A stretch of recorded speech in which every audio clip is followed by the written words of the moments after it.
The house didn't feel like home anymore.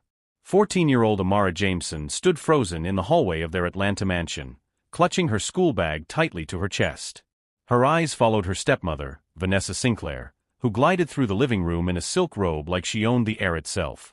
It had only been a few months since Vanessa married her father, Charles Jameson, but the warmth that once lived in their home had vanished, replaced by a cold, creeping silence that seemed to seep from the walls. Vanessa was stunning, graceful, poised, with a smile that could fool anyone. But Amara had learned quickly. Behind those flawless lips and designer gowns was a woman who studied her every move with eyes that were far too calculating. "Sweetheart," Vanessa said sweetly, not even glancing her way, "why don't you go tidy up the kitchen before your father comes down?" Amara blinked. The housekeeper had just cleaned it an hour ago. "I was finishing my homework," she replied quietly. Vanessa stopped mid-stride, turned slowly, and arched a perfectly manicured brow. "Then I suppose I'll just let your father know you've started talking back." Amara's breath caught. No protest left her lips. She simply turned and walked toward the kitchen, the weight of those words pressing deeper than she cared to show. Since the wedding, she felt like a ghost in her own house, like she was slowly being erased. Her father, Charles, a successful real estate tycoon, left early each morning and rarely returned before dinner. He still kissed her forehead and asked about school, but never noticed the tension that grew louder in his absence. Vanessa, of course, played the role of the perfect wife whenever he was around, serving meals, complimenting Amara's grades, pretending to care about her day. But the moment he walked out of the room, her smile vanished. Sometimes, it was icy silence. Other times, it was quiet jabs that made Amara question her own worth. That evening, as Amara stood at the sink scrubbing a plate she hadn't even used, she heard soft laughter drifting from the hallway. Vanessa was on the phone. "She's too timid. Won't last long," she murmured, her voice low and laced with amusement. The words weren't loud, but they sliced through the air like broken glass. Amara froze, dish in hand, her heart thudding painfully in her chest. She didn't know exactly what Vanessa meant, but she knew it wasn't good. And worse, she knew no one would believe her. The next morning, Amara woke up early. It was her 15th birthday. She didn't expect much. Just a kind word, maybe a slice of cake or even a whispered happy birthday over breakfast. But when she stepped into the dining room, the table was bare. No decorations, no gifts. Not even a note. Only the faint hum of Vanessa's favorite jazz playlist floated down from upstairs. She sat there alone for 15 minutes, hope flickering like a dying flame, until she heard heels tapping against the marble floor. Vanessa descended the staircase wearing a beige designer dress and oversized sunglasses, chatting into her phone. "No, I'm heading to the spa first. Facial mani-pedi, the usual," she said with a laugh. She passed the dining room, glanced at Amara without pausing. "Oh, Amara, be a dear and lock the front door before you leave. The housekeeper's off today," she added, already slipping through the door without waiting for a response. Later that afternoon, Amara returned home from school to find the house still silent. No balloons, no messages, no signs of anyone remembering. Just the soft ticking of the antique clock above the fireplace, and the hollow ache in her chest. She climbed the stairs, entered her room, and sank to the floor. Pulling her journal from under the bed, she opened it with trembling hands. "Maybe she really did forget," she wrote. "Or maybe, she just doesn't care." Hours passed before she heard keys jingle at the front door. "Vanessa? Amara?" came her father's voice. She rushed downstairs, hope lighting her face. "Hi, Dad," she said, trying to sound casual. "Oh, sweetheart, how was school?" Charles asked, kissing her on the forehead. But before she could reply, Vanessa swept in from the hallway, wrapped in a fluffy robe with her arms wide. "Darling, you're home. My massage ran late. You must be exhausted. Come, I drew you a bath." Charles smiled, charmed. "You're the best, Vanessa." Amara opened her mouth, the words right on the edge of her lips, but she saw the way he looked at Vanessa, and closed it again. Neither of them had remembered. That night, she pulled the covers over her head and whispered into the dark. "Happy birthday, Amara." Beneath her pillow was the only place she felt safe to speak. Her journal, her secret world, was all she had left. Amara began documenting every strange shift in what used to be her stable world. She wrote about the little things, How Vanessa Sinclair quietly removed her favorite family photo from the hallway and replaced it with abstract art. How her lunch money kept disappearing from her bag without a trace. How Tal, the driver who once picked her up from school every day, suddenly stopped showing up without explanation. In her journal, Amara scribbled one particular entry that made her hand tremble. That evening, Vanessa had unplugged the internet right as Amara was doing homework. When Amara asked why, Vanessa simply said, "Try earning it. By being more invisible." At first, Amara had tried to reason with herself. Maybe Vanessa was just struggling to adjust to being a stepmother. But as days melted into months, the casual meanness turned sharper. More deliberate. Her old tutors disappeared one by one, and Vanessa brought in new ones who barely showed up, or didn't seem to care whether Amara learned anything at all. Her grades began to slip, not because she had lost her brilliance, but because the support system she once depended on was collapsing beneath her, brick by brick. Then came the moment that twisted her stomach in knots. Her math homework, carefully completed the night before, neatly packed into her bag, had mysteriously vanished by the next morning. When she explained to her teacher, nervous and red-faced, that she had done the work but couldn't find it, the door to the classroom opened. There stood Vanessa, perfectly dressed, holding a paper bag. "Oh dear, she left her lunch again," she said sweetly. Turning to the teacher, she added with a warm chuckle, "My stepdaughter tends to make up stories when she's overwhelmed. But don't worry, we're working on that at home." Amara stood frozen, her mouth slightly open. She stared at Vanessa, stunned. Her voice couldn't even rise above a whisper. That night, her journal pages trembled under her angry pen. "She wants them to think I'm unstable. I don't understand why."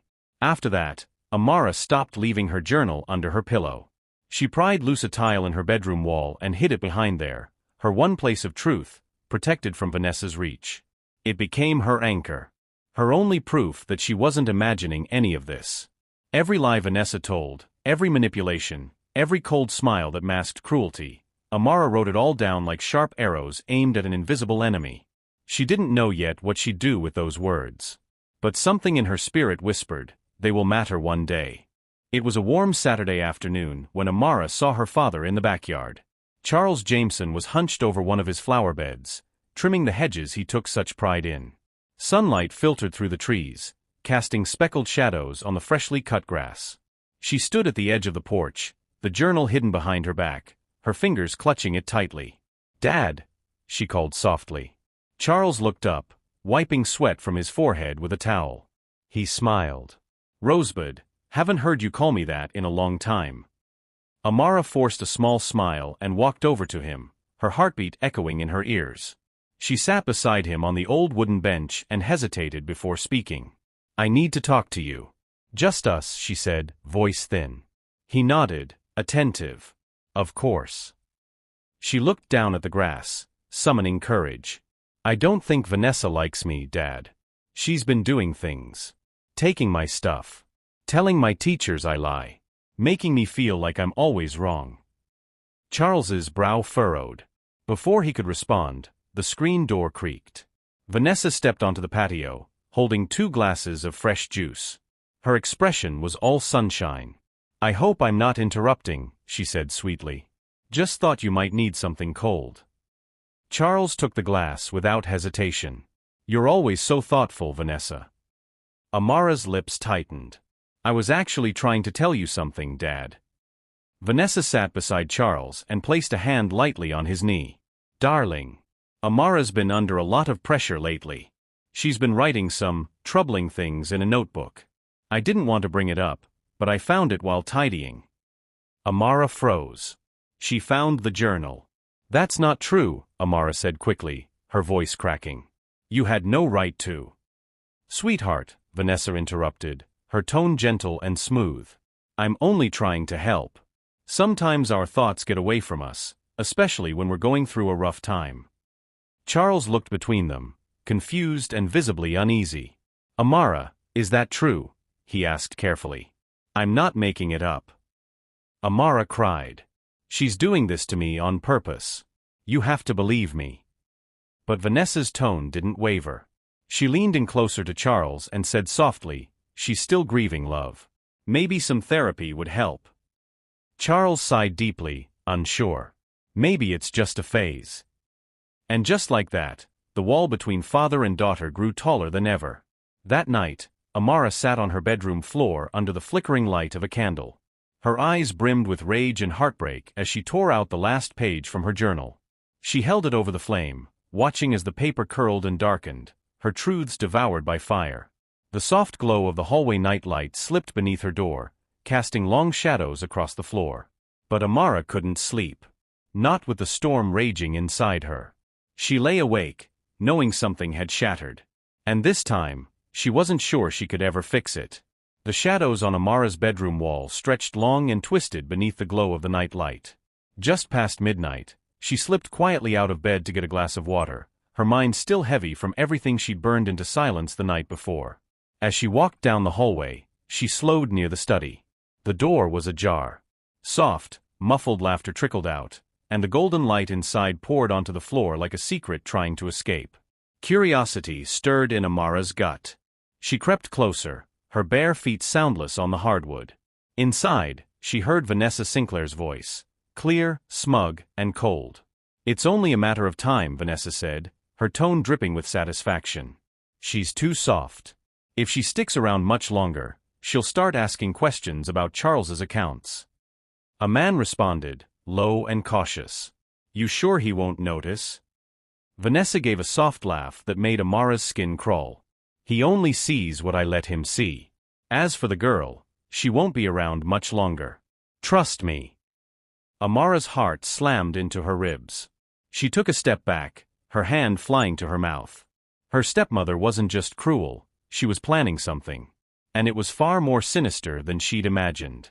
The study door creaked suddenly. Amara darted behind the staircase, crouching low and holding her breath. Vanessa stepped out, still talking on the phone, and walked right past without noticing her. Only when the sound of Vanessa's heels faded into the dark hallway did Amara finally exhale. She didn't sleep the rest of the night. Her mind spun in circles.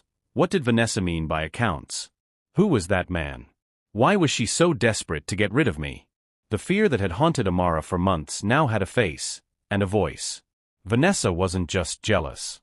She was dangerous. The next morning, the kitchen felt like a trap.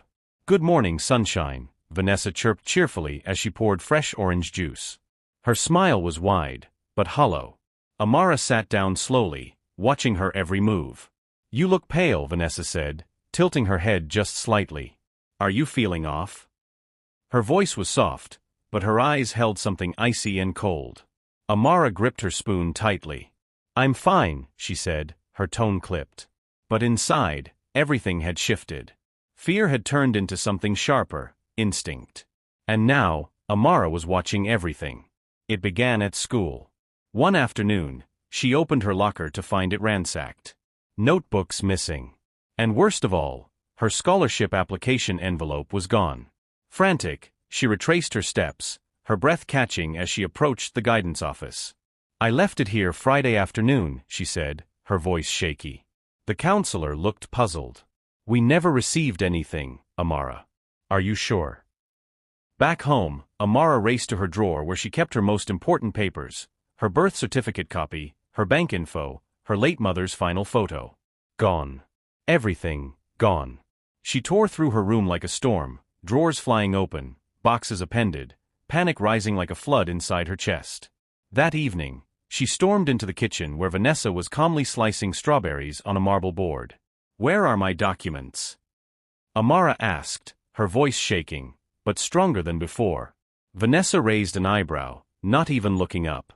"What documents, dear?" "You know what I mean, my scholarship forms, my savings records, my ID, everything. Where are they?" Vanessa finally looked up. Her eyes were sharp, her voice calm. "Maybe, you never had them to begin with." The words hit like a slap across the face. "You're trying to erase me," Amara whispered. Vanessa gave a breathy laugh and placed the knife down with a soft click. "Don't be dramatic, Amara. You're just a teenager. Hormones. Overactive imagination." Then she leaned in slowly and whispered with cruel precision. "Besides, it's hard to erase something that doesn't really matter." Amara stepped back, the ground beneath her seemingly shifting. She turned and bolted upstairs, tearing through her room again with wild desperation. But nothing changed. Everything important was still missing, just like her voice. Later that night, Charles returned home. Amara rushed to tell him everything. But Vanessa had already played her hand. "She's been under a lot of pressure lately," she said over dinner, her tone gentle, concerned. "Stress hormones, you know how girls are at this age." Charles looked at Amara, concerned but distant. "Maybe we should ease some pressure. Give her a break." Amara blinked, stunned. Vanessa had not only stolen her things, she had stolen her credibility. She sat at the dinner table, her plate untouched, her appetite drowned by betrayal. Her father had been pulled into the fog Vanessa created. The walls were closing in, and Amara had no idea how to stop it. A few days later, Vanessa Sinclair approached Amara Jameson at breakfast wearing a silk blouse and an unconvincing smile. "Your father and I have discussed your schooling," she said sweetly, her tone polished to perfection. "There's a prestigious boarding academy outside Savannah. Quiet, structured, far from distractions. I think it'll suit you." Amara looked up slowly, suspicion flickering in her eyes. "He agreed to this?" Vanessa nodded smoothly. "Of course. He's out of town on business, but he left everything in my care." That night, Vanessa helped pack Amara's suitcase, humming softly as she folded clothes that didn't even belong to Amara. They were new, expensive, impersonal. It didn't feel like she was going to school. It felt like she was being dressed for someone else's life. The next morning, a sleek black car idled outside the mansion gates. "The driver will take you straight there," Vanessa said, smiling like a hostess at a party. Amara clutched her bag and looked around desperately, scanning the driveway for her father. But Charles Jameson didn't show. He never did. She barely had time to settle into the back seat when a cloth was pressed tightly over her nose. A sharp, sterile smell filled her lungs. Darkness swallowed her whole. The last thing she saw through blurry eyes was Vanessa standing in the doorway, smirking, waving softly like a farewell that didn't care if you came back. When Amara came to, her wrists were tied. Harsh, fluorescent lights buzzed overhead. Her suitcase was gone. Around her, a room filled with frightened girls, silent, trembling, most no older than her. Panic surged up her throat. A stern woman in a red jacket paced with a clipboard in hand, barking out numbers. "Lot 206. Bring her out." Two men grabbed Amara roughly and dragged her into what looked like a showroom. Her breath caught. Rows of men sat behind tables, whispering, nodding, raising numbered paddles. They weren't in a school. They were being sold. Terror rooted her in place. Her heart thundered as her body refused to move. Then one man at the back stood, not with a paddle but a badge. "Malik Carter, FBI," he announced. "This operation is over." Chaos erupted. Screams. Shouts. Armed agents stormed in, securing exits, shouting commands. Girls cried out, collapsed, scattered. Amara fell to the floor in a sobbing heap, her mind spinning too fast to process any of it.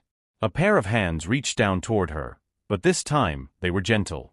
"You're safe now," said a calm, deep voice. She looked up through a blur of tears and saw a man kneeling beside her, wearing a Navy FBI coat. "My name is Malik Carter," he said softly. "You're going to be okay." He didn't rush her. He simply waited until she gave the faintest nod. Once outside, fresh air hit her like a slap.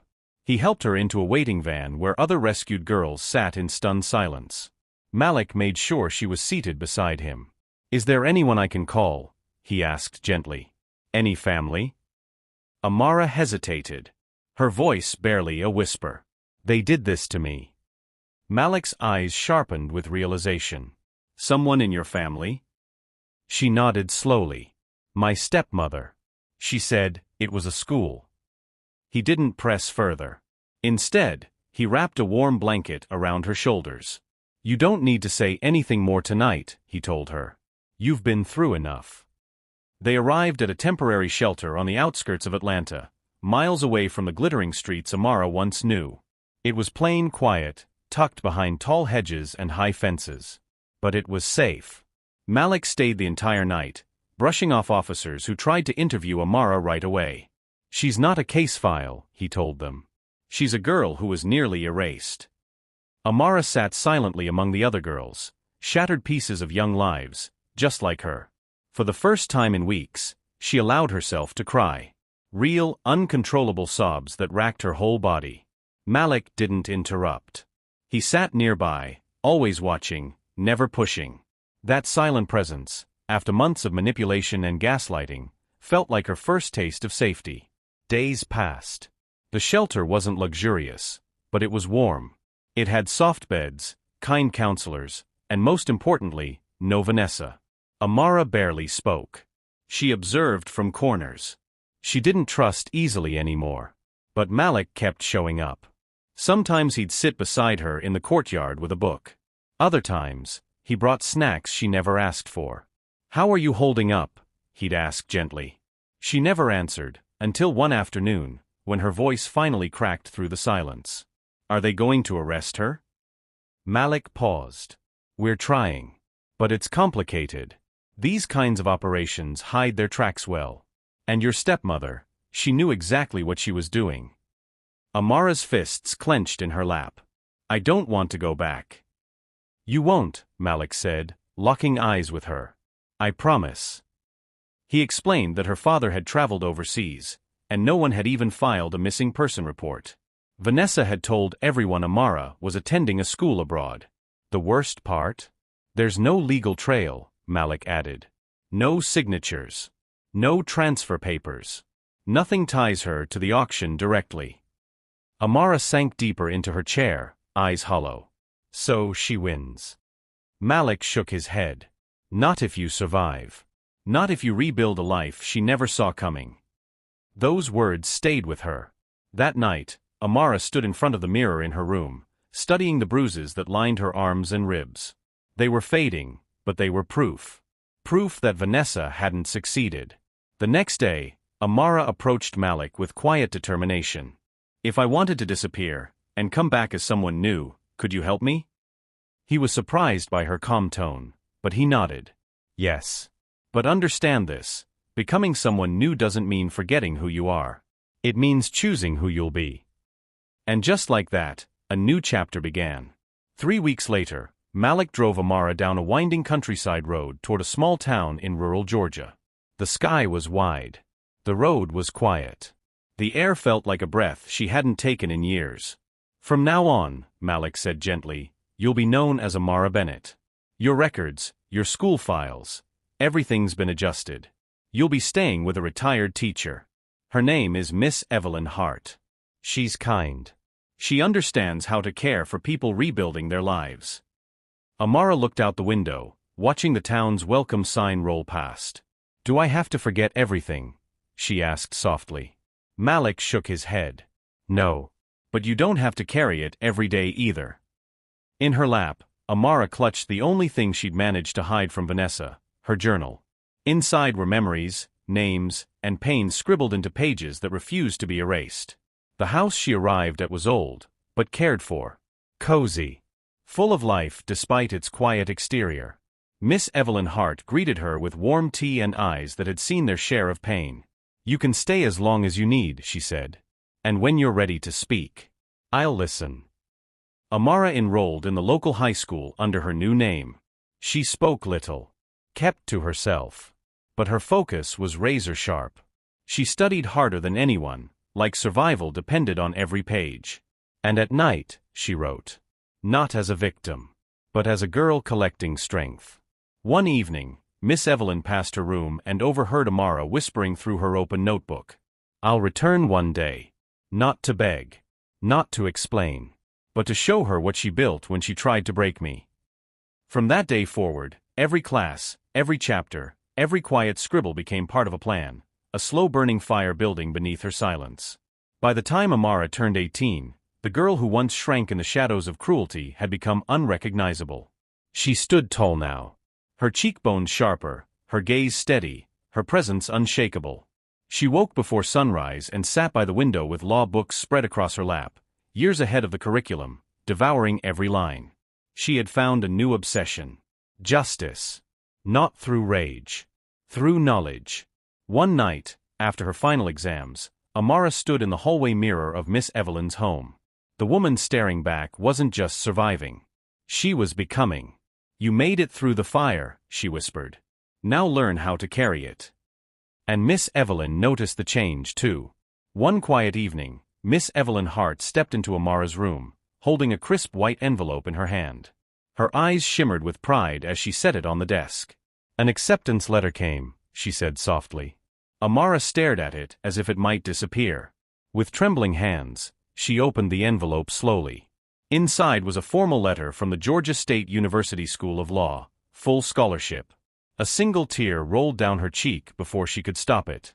I didn't think anyone would ever see me," she whispered. "Not for who I really am." Miss Evelyn sat beside her and gently took her hand. "You were never invisible, Amara. You were just hidden in the wrong light."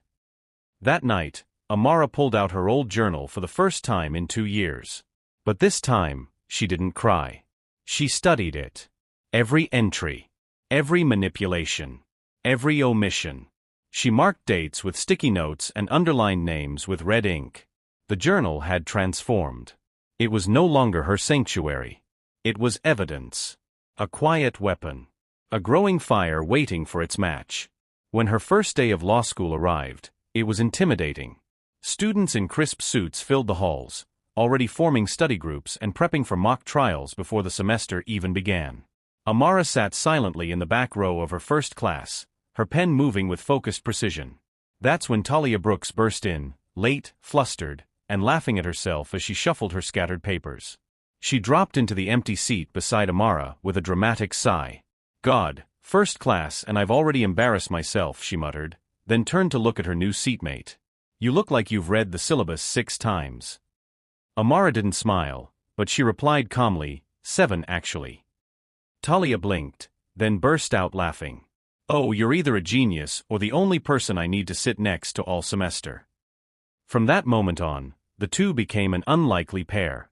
Talia was bold and unfiltered. Amara was still water that ran dangerously deep. Over time, Talia began peeling back Amara's layers, not by force, but through kindness.